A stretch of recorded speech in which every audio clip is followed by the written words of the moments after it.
Okay. नमस्कार बच्चों। आज मैं आपका बेसिक कॉन्सेप्ट ऑफ कंटिन्यूटी बताऊंगा, जो कि चैप्टर 5 का कंटिन्यूटी यानी सातत्य का बेसिक कॉन्सेप्ट क्या होता है, ये कैसे कंटिन्यूटी, हमें लिमिट कहाँ पढ़ना पड़ता है, क्यों पढ़ना पड़ता है, उसकी चर्चा हम लोग करेंगे। ठीक है। मैं खगड़िया से, मानता हूँ मैं खगड़िया नहीं, पटना से मैं दिल्ली पहुंचा। ये मेरा दिल्ली स्टेशन है। ठीक है। इस बीच में बहुत सारे स्टेशन मिले। मानता हूँ ये स्टेशन है, एक यहाँ है, ठीक है, और एक यहाँ ले लीजिए। ये सारे स्टेशन है। मानता हूँ कि मेरा जो ट्रेन था वो कहाँ रुका, इसके बाद डायरेक्ट इलाहाबाद रुका। ठीक है। इलाहाबाद के बाद आगरा। अब मुझे पता नहीं कि रूट सही है कि नहीं, मैं बस नाम लिख रहा हूँ। ठीक है, ये नाम हो गया। और ये छोड़ दीजिए, कोई स्टेशन नहीं है, कोई दिक्कत नहीं, इतना सी हमारा काम चल जाएगा। या फिर लीजिएगा तो लीजिए मुरादाबाद। ठीक है। उसके बाद मैं दिल्ली पहुंच गया। तो जैसे मेरा मित्र एक इनवाइट किया था कि तू दिल्ली आओ, मैं दिल्ली पहुंचा तो उन्होंने मुझसे क्वेश्चन किया, अच्छा एक बात बताओ, तुम मैथ्स पढ़ाते हो, तो तुम जिस ट्रेन से आए, क्या तुमको दिल्ली तक में तुम सांतत्य थे या नहीं थे? तो मैं भी सोचने लगा, भाई ये मुझसे क्या सवाल कर रहा है, वो मैथ पढ़ता भी नहीं है और ये मैथ्स का सवाल पूछ रहा है मेरे से। तो मैं सरप्राइज हो गया। लेकिन बाद में फिर मैं वो मुझे समझाया तो मेरा क्लियर हुआ कि आखिर ये है क्या सांतत्य। ठीक है। मैं पटना से कोई भी ट्रेन में, एक ट्रेन में बैठा, ये होते हुए मैं कहाँ पहुँच गया, दिल्ली पहुँच गया। जब दिल्ली पहुँच गया तो मेरा दोस्त बोलता है कि चलो ठीक है, इलाहाबाद में तुम क्या सांतत्य थे या नहीं, तुम्हारी ट्रेन सांतत्य थी या नहीं थी? तो मुझे तो पता नहीं भाई, ये पूछ क्या रहा है मेरे से। तो जब मैं उससे पूछा तब वो मुझे समझाया कि सांतत्य दैट मीन्स आप इलाहाबाद स्टेशन पे पहुंचे, ठीक है, तो इस ट्रेन से तुम उतर गए थे या इसी ट्रेन में थे? तो मैं बोला नहीं, मैं उसी ट्रेन में था। ठीक है, तो तुम उस स्टेशन पे क्या थे, सांतत्य थे। ठीक है। मैं आगे बढ़ा, मेरे से फिर क्वेश्चन करा, ठीक है ये बताओ कि तुम आगरा जो पहुंचे, आगरा में तुम्हारी वही ट्रेन थी या कोई दूसरी थी? मैं बोला भाई वही ट्रेन में था, मैं क्यों उतरूं? फिर मुरादाबाद में पहुंचा। मुरादाबाद पहुंचने के बाद फिर मेरे से वो क्वेश्चन करा, क्या मुरादाबाद में तुम ट्रेन चेंज किए थे? मैं बोला बिल्कुल नहीं। ठीक है। देन मैं दिल्ली पहुंच करके स्टॉपेज पे उतर करके आपके पास आया हूँ। तो वो बोला कि आपकी ट्रेन क्या थी, जब आप पटना में जिस ट्रेन में बैठे, वो ट्रेन कहाँ पहुँच गई, दिल्ली पहुँच गई, और बीच में आपको कहीं ट्रेन चेंज करने की आवश्यकता नहीं है। इसका मतलब है कि आपकी ट्रेन क्या थी, सांतत्य थी। ओके, ये हमारी ट्रेन क्या थी, सांतत्य थी। तो मैं बोला कि अच्छा ऐसा, तो वो बोला कि अच्छा एक बात बताओ। मैं बोला ठीक है, मेरे को तो समझ में आ गया भाई, तू सांतत्य क्या है, यानी कि कंटिन्यूटी क्या है, ये मुझे समझ में आ गया। बोला नहीं नहीं नहीं, अच्छा एक बात बताओ, इलाहाबाद जब पहुंचे तो इलाहाबाद में क्या तुम्हारी ट्रेन सांतत्य थी? मैं फिर सरप्राइज हो गया, भाई ये मेरे से क्या क्वेश्चन कर रहा है। मैं बोला हाँ। तो बोला कैसे? मैं वो मुझसे पूछा कि ठीक है इलाहाबाद में ट्रेन रुकी? मैं बोला बिल्कुल रुकी। तो क्या इलाहाबाद में कितने मिनट का स्टॉपेज था? 10 मिनट का मैं बताया। और तुम उतर करके नाश्ता किया? मैं बोला बिल्कुल नाश्ता किया, मैं बोगी चेंज कर लिया। ठीक है। तो ये मेरा क्या है, पटना से इलाहाबाद की ट्रेन है। ठीक है, ये आपका पटना हो गया, ये पटना हो गया, और ये क्या है आपका इलाहाबाद स्टेशन है। ठीक है, इलाहाबाद।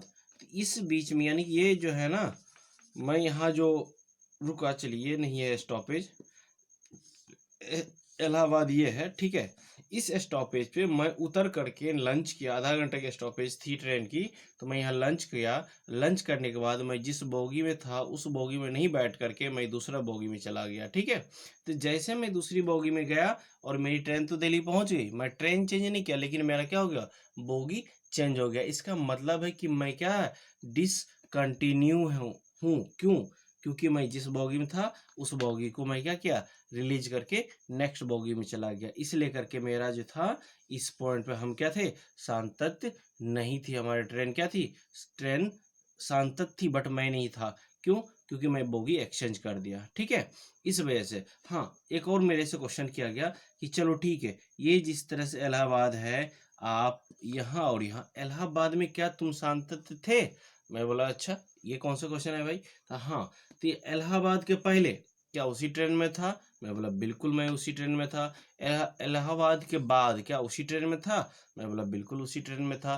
तो इलाहाबाद की पहले की बात हो रही है भाई, इधर की बात हो रही है प्रीवियस की, तो बिल्कुल था। ये लेफ्ट साइड हो गया, ठीक है, ये लेफ्ट साइड हो गया, यानी कि लेफ्ट लिमिट हो गया। अब समझिएगा लेफ्ट लिमिट और राइट लिमिट कैसे होता है।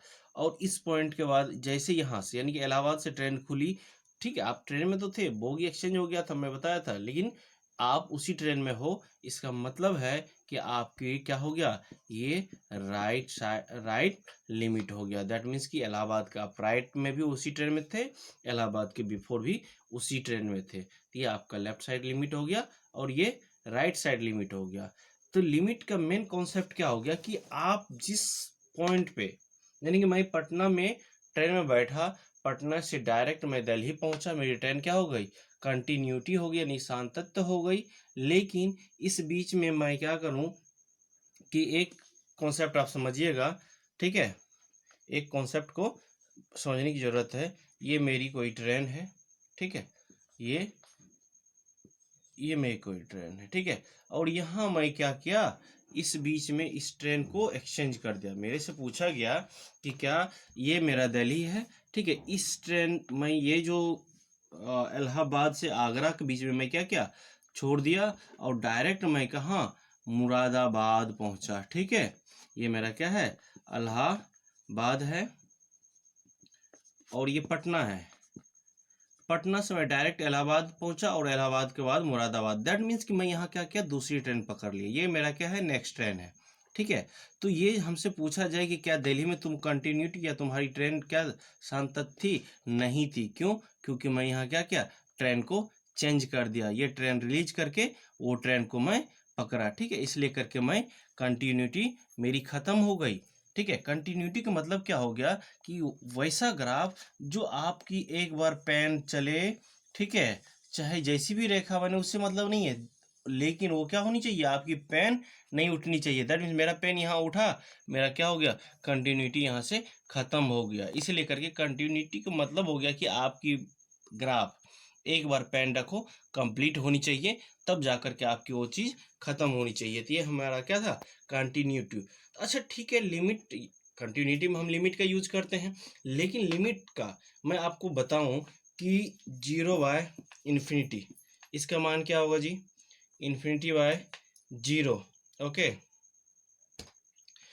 इसका वैल्यू क्या होगा, मैं आपसे पूछना चाहता हूँ कि ये होता क्या है, कैसे आया। आपको तो पता है कि 1 में 0 से डिवाइड होगा तो इसका क्या वैल्यू आएगा, ठीक है, और 0 में 1 से डिवाइड होगा तो इसका क्या वैल्यू आएगा, ये पता है। आप बताएंगे इन डिफाइन, यानी कि नॉट डिफाइन इसको नहीं किया जा सकता है, अनडिफाइन आएगा, और इसका वैल्यू क्या आएगा, 0 आएगा। बिल्कुल हम लोग भी यही अनुमान लगाते हैं, हमें भी यही पढ़ाया गया है, लेकिन आप ये नहीं पढ़े होंगे कभी, ये चीज़ के बारे में आपको नहीं पता है, ठीक है।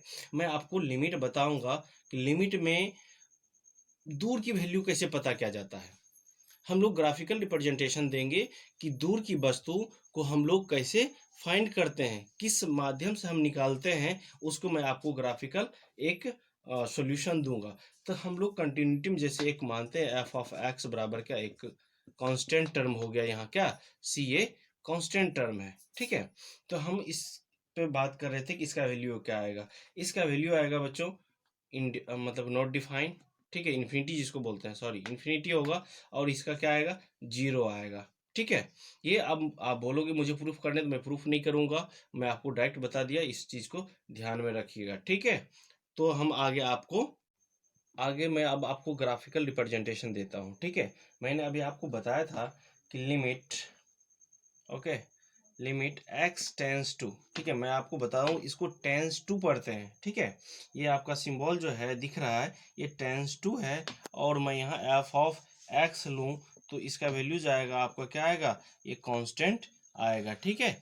अब हम आपको ग्राफिकल रिप्रेजेंटेशन बताएंगे जो हम लोग 10th में पढ़े थे कि कैसे होगा। एक मैं आपका फंक्शन देता हूँ, एफ ऑफ एक्स बराबर x² - 4 डिवाइडेड बाय x - 2, ठीक है। ये हमारा क्या है, एक फंक्शन है, इसमें आप एक वैल्यू रखिए, आपको मैं ये, ठीक है, मैं 4-5 वैल्यू लेता हूँ, आपको बताऊँगा कि इसमें जो दूर की बिंदु है कैसे निकाला जाए, यानी कि अनुमान कैसे लगाया जाता है, जिसके लिए हम लिमिट पढ़ रहे हैं, उसकी कॉन्सेप्ट आपको ऐसा कॉन्सेप्ट कहीं नहीं मिलेगा, ठीक है?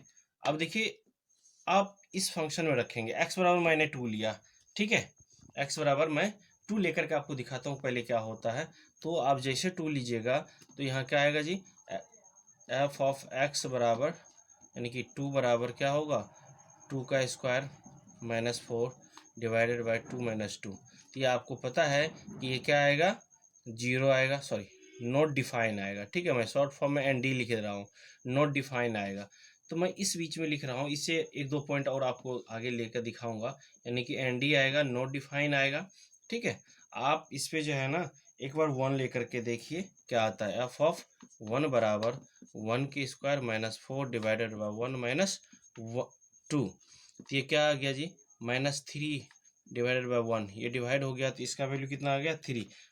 आप 1 रखिएगा, इसका वैल्यू क्या आएगा, 3 आएगा, ठीक है?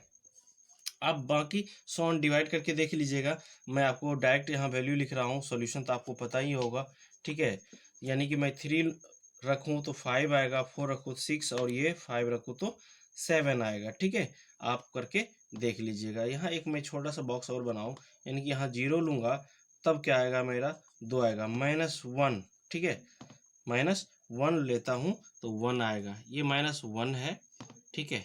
ये -1 है। तो अब ये देखिए, ये क्या है, नॉट डिफाइन है। तो आपको मैं ग्राफिकल मेथड से आपको इस वैल्यू को मैं पता करने की कोशिश करता हूँ, ये कितना होगा। आपको पता है ये x है, ये x डैश है, y और ये y डैश, ठीक है? मैं 1 2 3 4 5 6 7, 1 2 3 4 5 6 7, 1 2 3 4 5 6 7, 1 2 3 4 5 6 7, ओके, 1 2 3 4 5 6 7, ये हम सारा आपको 7, ये -1 -2 -3 -4 -5 -6 -7 सो वन, इसमें भी वही करेंगे हम, ठीक है? मैं -7 देता हूँ, आप लोग ये कर लीजिएगा, ठीक है? अब मुझे देखना है कि क्या है -1, ठीक है? -1 x लेंगे तो क्या आ गया जी, क्या आ गया, 1 आ गया। तो ये हमारा पॉइंट कहाँ आएगा, यहाँ आएगा। ध्यान दीजिएगा, ये ग्राफ कॉपी नहीं है जो आपको एग्जैक्ट दिख जाएगा, बट आप ध्यान दीजिएगा, 0 लेता हूँ x की वैल्यू तो y की वैल्यू कितना आता है, 2 आता है, ये पॉइंट होगा जी, ठीक है? और 1 x का वैल्यू लेते हैं, ये क्या आता है जी, 3 आता है। यहाँ अनुमान मैं कर रहा हूँ कि यहाँ आएगा, ठीक है? और आप 2 लेते हो तो नॉट डिफाइन है, आपको यहाँ है ना एन डी लिखा हुआ, दैट मीन्स कि नॉट डिफाइन, नॉट डिफाइन, ठीक है? 2 लेने के बाद हमें वैल्यू पता नहीं चलता है, तो चलिए मैं 3 लेता हूँ। 3 लेने के बाद क्या आ रहा है जी, 5। अब इसके सामने आइए, 5 कहाँ है जी, यहाँ है लगभग, ठीक है? हो सकता है वैल्यू इधर उधर, एक्चुअली मेरा ये जो है ना आना चाहिए बिल्कुल स्ट्रेट, यहाँ आएगा, ठीक है? अब 4 लीजिए तो 6 आएगा, मैं 4 ले रहा हूँ तो 6 आ रहा है इसके सामने। 5 लिया तो कहाँ गया जी, 7। अब देखिएगा, यानी कि यहाँ 2 पे क्या है, एंड यानी नॉट डिफाइन है, और मैं ये ग्राफ मिलाने की कोशिश करूँ, ठीक है? ये कोशिश करूँ तो ये पॉइंट हमारा क्या आ रहा है जी, 4 आ रहा है। ये अनुमानित वैल्यू मेरा क्या आ रहा है, 4। देखिए आप सीक्वेंस में 1 2 3 4 5 6 7 है ना? तो ये हमें, ये जो आपको मैं बताया था कि नॉट डिफाइन होगा, x बराबर 2 लेना, यही लिमिट है। हम यही क्या करते हैं, इसी वैल्यू को अलग से फाइंड करते हैं, यानी कि अनुमान लगाते हैं, दूर की वस्तु को सोच करके इस वैल्यू को फाइंड करते हैं, इसीलिए हम लिमिट का यूज करते हैं। ये मैं आपको ग्राफिकल मेथड से समझाया, चाहे तो आप इसको नोट कर सकते हैं, ठीक है? ये कॉन्सेप्ट आपको 12th में नहीं मिलेगा, आगे मिलेगा, लेकिन मैं आपको यहाँ क्लियर कर दिया, ठीक है?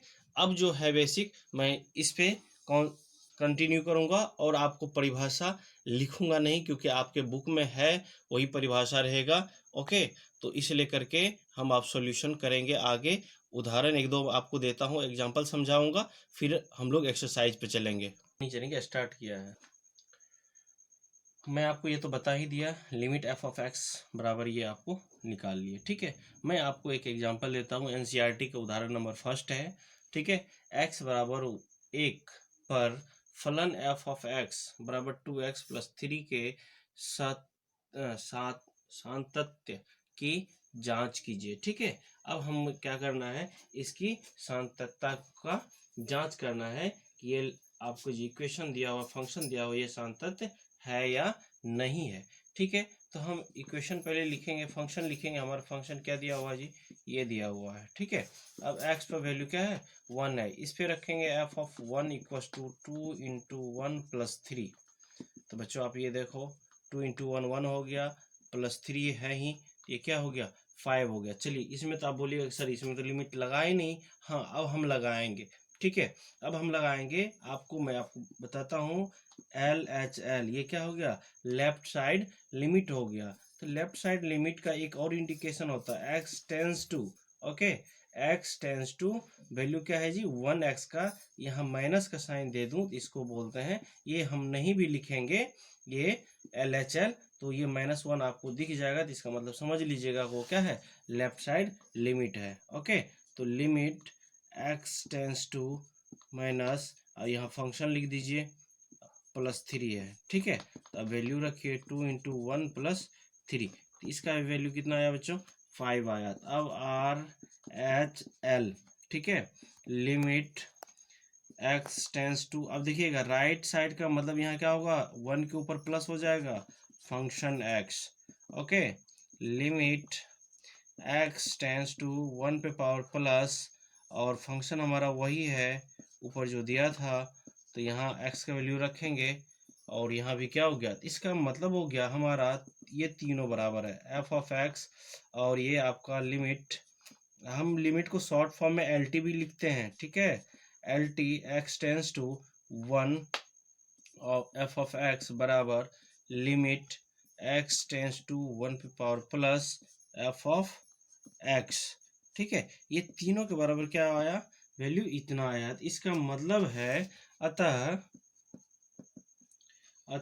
x 1 पर f यानी कि फलन सातत्य है, ठीक है। सातत्य सातत्य एक ही चीज होता है, घबराने की बात नहीं है, ठीक है। एग्जाम्पल नंबर 1 आपका क्या हुआ, कंप्लीट हुआ। कह रहा है जांचिए कि क्या फलन f ऑफ x बराबर x² कोमा x बराबर 0 पे सातत्य है कि नहीं, ठीक है। तो हम पॉइंट हमें दिया हुआ है, क्या है, x बराबर 0, हमें फंक्शन भी दिया हुआ है x, f ऑफ x बराबर क्या है, x² है। तो आपको मैं पहले भी बताया, उदाहरण नंबर फर्स्ट में हम क्या करेंगे, पहले f ऑफ x निकालेंगे, that means f of x तो आपका फंक्शन है, और x बराबर क्या है, 0 होती है, यहाँ 0 रखेंगे जी, और इस पे पावर 0 होगा, तो इसका वैल्यू कितना आ गया, 0 आ गया, यानी कि लेफ्ट साइड लिमिट निकालिए आप। हमेशा मैं आपको लेफ्ट साइड लिखूंगा नहीं, मैं आपको अभी आदत डाल देता हूँ कि कैसे लिखा जाता है। LT x टेंस टू, अब 0 है तो 0 के सिर के ऊपर आप माइनस का साइन दे दीजिए, इसका मतलब हो गया लेफ्ट साइड लिमिट, ठीक है। आप ये ना भी लिखें तो आपको अंडरस्टैंड हो जाएगा कि आप ये 0 पे पावर x टेंस टू -1 दे रहे हो, तो ये हो गया आपका क्या, लेफ्ट साइड लिमिट, ठीक है। यहाँ 0 का स्क्वायर, तो ये भी 0 आएगा, RHL, ठीक है, राइट हैंड लिमिट, ठीक है। LT x टेंस टू 0 पे पावर क्या होगा, प्लस होगा, f ऑफ x, क्यों, क्योंकि राइट साइड लिमिट है ना, इसलिए LT x tends to 0 power plus x², okay. तो यहाँ आप 0 का वैल्यू रख दीजिए, x का वैल्यू रख दीजिए, ये 0 हो गया। तो यहाँ फिर देखिए क्या हो गया, f ऑफ x बराबर limit x tends to left side limit बराबर limit x tends to right side limit का वैल्यू क्या आया, 0 आया जी। तो ये इसको लिखेंगे, अतः x बराबर 0 पर, x बराबर 0 पर f क्या है, सातत्य है, ओके। थैंक यू दोस्त। अब आपको हम डायरेक्ट ले चलेंगे प्रश्नावली, क्या, एक्सरसाइज 5.1 का सॉल्यूशन करेंगे, ठीक है। और आपको यहाँ किसी भी तरह का कोई भी एग्जाम्पल में दिक्कत है तो आप हमें कमेंट में बताइए कि कौन सा एग्जाम्पल में, उदाहरण में आपको समस्या है। मैं उसको नेक्स्ट वीडियो में आपको सॉल्यूशन करके और समझा करके बताऊंगा। Okay, thank you. ओके दोस्त, एक बार लाइक एंड सब्सक्राइब जरूर कीजिए और अपने दोस्तों को मदद कीजिए और शेयर कीजिए आपस में, और ज़्यादा से ज़्यादा इस वीडियो को सपोर्ट कीजिए। Thank you.